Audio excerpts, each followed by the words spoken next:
In today's video, I'm going to teach you how to manage an Asana organization. If you're overseeing work for a company or a large group inside Asana, this walkthrough will help you keep people and teams organized with confidence. First, a quick note. To manage an organization in Asana, you must be an admin and you'll do your work from the admin console. If you don't see the admin console option in your account, you likely don't have admin permissions yet and will need an existing admin to grant them. To open the admin console, click your profile icon in the top right corner of Asana and select Admin Console. This takes you to a dedicated space for high-level settings. Think of it as your mission control. It's where you oversee members and structure your teams so everyone has the right access. Let's start with people management. In the admin console, open the Members tab. Here you can invite new employees so they can collaborate under your company domain. When inviting, double check that you're using their work email address to ensure they join the organization correctly. You can also remove people who have left the company.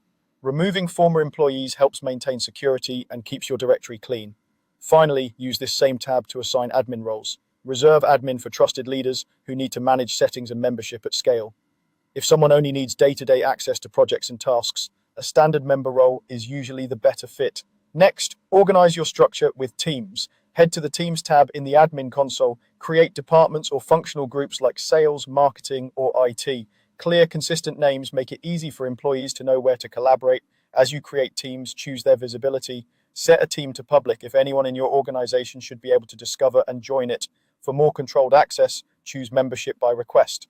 With this option, employees can find the team but must request approval to join, helping you keep sensitive work confined to the right people.